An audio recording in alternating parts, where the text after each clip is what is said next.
धैर्य एक ऐसी चीज है, अगर आपके पास है तो दुनिया में कोई ऐसी ताकत नहीं जो आपको हरा दे।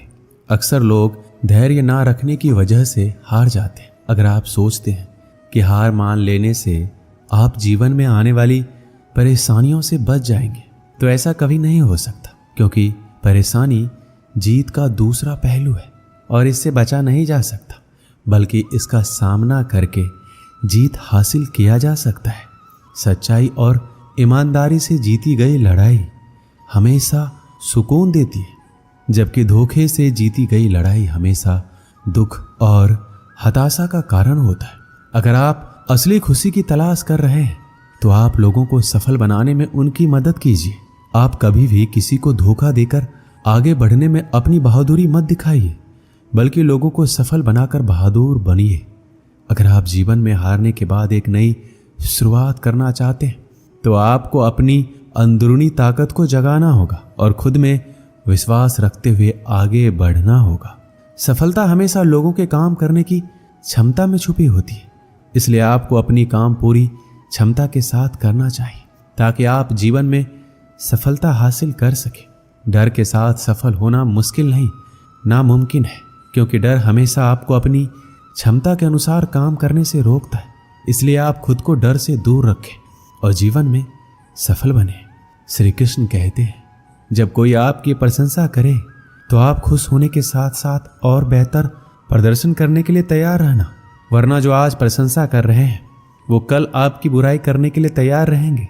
जो हार जाते हैं वो हमेशा एक के बाद दूसरा नया काम करने के लिए तैयार होते। शायद वो ये नहीं जानते कि बार बार नया काम शुरू करने से लोग सफल नहीं होते, बल्कि हर काम को अलग ढंग से करके सफल होते। इस धरती पर हर किसी को अच्छे दिन गिनकर मिले हुए हैं, इसलिए आप अपने मिले हुए अच्छे दिन को जीवन में सफल होने के लिए खर्च करें, ना कि दुखी और निराश होने में। खुद को आप इतना मजबूत बना लीजिए कि आपके सामने आने वाली समस्याएं कमजोर हो जाए और आप उन्हें हराकर अपने सपने को पूरा कर लें। जब कोई आपकी आलोचना करे तो आप उसे धन्यवाद दें, क्योंकि यही वो आदमी है जो आपको और अधिक बेहतर बनाने में आपकी मदद करता है। लोग बहुत अधिक काम करने से उतना सफल नहीं होते जितना वो एक काम को अधिक बेहतर ढंग से करने से होते हैं। यदि आप सफल होने के लिए प्रयास कर रहे हैं तो आपको शिकायत ना करने का संकल्प लेना होगा, क्योंकि शिकायत करने वाले कभी सफल नहीं होते। यदि आप किसी लक्ष्य को पाने के लिए आगे बढ़ रहे हैं तो लोग आपसे बार बार कह रहे हैं आपसे ये नहीं होगा, और आपको इससे कोई फर्क नहीं पड़ने वाला जब तक आप खुद से ना बोलें कि आपसे ये नहीं होगा। यदि आप जीवन में एक बड़ी सफलता हासिल करना चाहते हैं तो आपको हमेशा इस बात पर विश्वास बनाए रखना होगा कि आपको तब तक कोई नहीं हरा सकता जब तक आप खुद नहीं हारना चाहेंगे। हारे हुए आदमी को दया और करुणा की आवश्यकता नहीं होती, बल्कि उसे अच्छे सलाह की आवश्यकता होती है, क्योंकि आप कभी भी हारे हुए आदमी के लिए दया और करुणा की भावना ना रखें, उसे अच्छा सलाह दें। अगर आपका वक्त खराब चल रहा है तो आपको दुखी और निराश होने के बजाय इस बात पर ध्यान देना चाहिए कि आपका वक्त अच्छा कैसे होगा और आपको इसके लिए क्या क्या करना होगा। तन का हारा आदमी आज नहीं तो कल जीत जाएगा, पर मन का हारा आदमी कभी नहीं जीत सकता। इसलिए अपने मन को इतना मजबूत बनाइए कि लाख मुसीबतों के बाद भी डटकर खड़ा रह सके। श्री कृष्ण कहते हैं, दूसरों को समझने की कोशिश करेंगे तो आप कभी भी नहीं समझ पाएंगे। यदि खुद को समझने की कोशिश करते हैं तो आप खुद को और दूसरों को भी आसानी से समझ सकते हैं। इसलिए दूसरों को समझने से अच्छा है खुद को समझा जाए। गरीब उसे नहीं कहते जिसके पास पैसा नहीं होता है, गरीब तो उसे कहते हैं जिसके पास अच्छे विचार और व्यवहार नहीं होते। इसलिए अगर आप अमीर बनना चाहते हैं तो आप अपने विचारों और व्यवहारों पर ध्यान दीजिए। आपको ये सोचकर दुखी नहीं होना चाहिए कि आप अकेले हैं, क्योंकि जब आप पैदा हो रहे थे तब आपको ये नहीं पता था कि दुनिया वीरान है या लोगों से भरा पड़ा है। यदि आप चाहते हैं आपका वक्त अच्छा हो तो आप इस बात की शिकायत कभी ना कीजिए कि आपका वक्त खराब है, क्योंकि बुरे वक्त से ही आपके अच्छे वक्त का जन्म होता है। आपको ये सोचकर निराश नहीं होना चाहिए कि कोई आपको त्याग दे, बल्कि आपको पूरी लगन के साथ अपने सपनों को हासिल करने में लगे रहना चाहिए, क्योंकि जिस दिन आप ऊंचाई तक पहुंच जाएंगे लोग आपको देखकर पछताएंगे। श्री कृष्ण कहते हैं, यदि आप पूरी लगन के साथ काम करते हैं तो आपको फल की चिंता करने की आवश्यकता नहीं है, क्योंकि आपके फल की चिंता ऊपर वाला कर रहा है। वो जो देगा अच्छा देगा। यदि आप मैदान में उतर चुके हैं तो आपको तब तक लड़ना है जब तक आप जीत नहीं जाते। मैदान छोड़कर भागने वाले ना घर के होते हैं ना घाट के। इसलिए आप हिम्मत बनाए रखिए और जीतने के लिए लड़ते रहें जब तक आप जीत ना जाएं। सिर्फ एक हार से आपकी किस्मत तय नहीं होती, बल्कि कई बार हारने के बाद भी किस्मत बदलती है, मतलब आपको जीत मिलती है। इसलिए हर हार के बाद एक पूरे जोश के साथ आगे बढ़िए। अगर आप में सुनने की कला है तो आप में बोलने की कला भी है, क्योंकि जो ध्यान से सुनता है वही ध्यान से बोलता है। अच्छा दिमाग और अच्छी कोशिश इंसान को कभी हारने नहीं देते।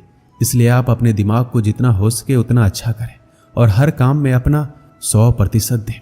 श्री कृष्ण कहते हैं, यदि आपका मन अंदर से मजबूत हो तो ये तय है, आप ना कभी झुकेंगे और ना कभी टूटेंगे, बस आगे और आगे बढ़ेंगे।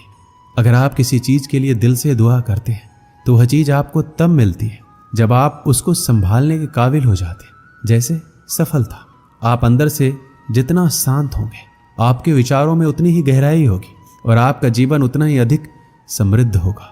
इसलिए आप हमेशा अंदर से शांत रहें और जीवन का आनंद लें। सपनों को पूरा ना कर पाने के लिए किसी और को दोषी नहीं ठहराना चाहिए, क्योंकि जब सपने आपके हैं तो उसे हासिल करने के लिए प्रयास भी आपको ही करना पड़ेगा। जब आपका मन ये कहने लगे कि आप सब कुछ छोड़ दें तो आपको सावधान हो जाना चाहिए, क्योंकि आपका मन कमजोर हो रहा है। इसलिए मजबूती बनाए रखिए और अपने काम पर पूरा ध्यान केंद्रित कीजिए। श्री कृष्ण कहते हैं, आदमी एक लक्ष्यों की मांग करने वाला प्राणी है। उसकी जिंदगी का तभी अर्थ है जब वो अपने लक्ष्यों के लिए प्रयास करता रहे, उन्हें प्राप्त करता रहे। एक नौजवान व्यक्ति को आगे बढ़ने के लिए उसे हर संभव तरीके से अपना विकास करना चाहिए। ऐसा कभी भी संदेह नहीं करना चाहिए कि कोई उसके रास्ते में रुकावट हो सकता है। जीवन में अपनी वर्तमान स्थिति के बारे में शिकायत करना बेकार है, उसके बजाय इससे ऊपर उठने के लिए कुछ कीजिए। अमीर और गरीब में ये एकमात्र अंतर है, और वो अंतर ये है कि आप अपने समय का इस्तेमाल कैसे करते हैं। पैसे के लिए काम करके कोई भी कभी अमीर नहीं बन सकता। पैसा आपके लिए काम करे ऐसा हुनर सीखना होगा। सबसे बड़ी गर्व की बात कभी ना गिरने में नहीं है, बल्कि हर बार गिरकर उठने में है। एक समय की बात है, एक दयालु व्यापारी सुबह सुबह पार्क में टहल रहा था। अचानक उसकी नजर एक ऐसे आदमी पर पड़ी जो फटेहाल, परेशान और निराश था। उसे देखकर वह दयालु व्यापारी को दया आ गई। वह उसके करीब गया और उससे उसकी परेशानी का कारण पूछा। तो उसने रोते हुए कहा, मैं अब जीना नहीं चाहता हूं, अब मैं मर जाना चाहता हूं। उस दयालु व्यापारी ने दोबारा पूछा, आखिर तुम मरना क्यों चाहते हो? ऐसा क्या हो गया कि तुम जीना नहीं चाहते? उस परेशान आदमी ने जवाब दिया, मेरा सब कुछ बर्बाद हो गया, मेरा व्यापार, मेरी जमा पूंजी, और यही नहीं, मेरे सर पर बहुत ही ज्यादा कर्ज हो गया। मुझे समझ में नहीं आ रहा है कि मैं क्या करूं। सारे रास्ते बंद हो गए, अब मेरा मर जाना ही अच्छा होगा। उस दयालु व्यापारी ने मन ही मन सोचा, यह आदमी तो अंदर से पूरी तरह से टूट गया है, मुझे इसकी मदद करनी होगी। उस दयालु व्यापारी ने उस परेशान आदमी को उसके बताए गए जरूरत के हिसाब से उसे एक चेक काट कर दिया और उससे बोला, मैं ठीक 6 महीने बाद इसी दिन और इसी तारीख को मैं इस पार्क में तुम्हारा इंतजार करूंगा। जितने पैसे का मैंने तुम्हें चेक दिया है उतने पैसे का तुम मुझे चेक दोगे। उस परेशान आदमी ने कहा, मैं ये आपका उपकार कभी नहीं भूलूंगा। मैं ठीक 6 महीने के बाद इसी दिन, इसी तारीख, इसी जगह पर चेक के साथ मिलूंगा। दयालु व्यापारी और परेशान आदमी दोनों अपनी अपनी मंजिल की ओर चल दिए। परेशान आदमी अब परेशान नहीं था, वह खुश था, क्योंकि उसके पास इतने पैसों का चेक था जिससे वह अपनी सारी परेशानी दूर कर सकता है। अब चेक बजाने की बारी आई तो परेशान आदमी ने खुद को समझाना शुरू किया, मैं इस चेक को नहीं बजाऊंगा, मैं इसे सुरक्षित तरीके से अलमारी में रख देता हूँ और एक बार फिर मैं पूरे जोश के साथ बर्बाद हुए बिजनेस को खड़ा करने का प्रयास करता हूँ। अगर नहीं हो पाया तो चेक अलमारी में ही रहेगा, इसे बजाकर मैं अपना सारा कर्ज उतार दूंगा। उस परेशान आदमी ने चेक को अलमारी में रखकर एक बार फिर पूरे जोश के साथ अपने बर्बाद हुए बिजनेस को खड़ा करने में लग गया। वह दिन रात कड़ी मेहनत करने के बाद अपने बिजनेस को धीरे धीरे आगे बढ़ाने लगा। लगभग 3 ही महीने बीते होंगे कि उसका बर्बाद हो चुका बिजनेस अब फिर से दौड़ने लगा। उसने बिजनेस की कमाई से अपना सारा कर्ज चुकता कर दिया। वह अब अमीर हो चुका था, उसके पास किसी चीज की कमी नहीं थी। उसे अलमारी में रखे चेक को भजाने की जरूरत ही नहीं पड़ी। जब चेक लौटाने का समय आया तो वह दयालु व्यापारी को चेक लौटाने निकल पड़ा, जो उसका पार्क में इंतजार कर रहा था। उस दयालु व्यापारी ने उस परेशान आदमी को सूट बूट में देखकर पहचान नहीं पाया। जब वह परेशान आदमी उस दयालु व्यापारी के पास आया तो उसे अच्छे से पहचान लिया। परेशान आदमी अब अमीर हो चुका था। उसने उस दयालु व्यापारी को चेक लौटाते हुए कहा, मुझे इसकी जरूरत नहीं पड़ी। तब दयालु व्यापारी ने कहा, वैसे ये चेक किसी काम का नहीं है, ये एक नकली चेक है। मैंने इसे तुम्हें सिर्फ 2 पल की और जिंदगी मिल जाए इसलिए दिया था। जब ये बात उस परेशान आदमी ने सुना जो अब अमीर हो चुका था, तो उसके पैरों तले जमीन खिसक गई। वो ये सोचकर हैरान था कि अगर वो खुद पर विश्वास करके पूरे जोश के साथ प्रयास ना किया होता तो उसका क्या होता। सोचो, खुद पर विश्वास और लगातार प्रयास से बर्बाद हुए जीवन को भी एक बार फिर से सफल बनाया जा सकता है। दोस्तों, इस वीडियो में बस इतना ही। मिलते हैं अगली वीडियो में। अपना ख्याल रखिएगा। जय श्री कृष्ण।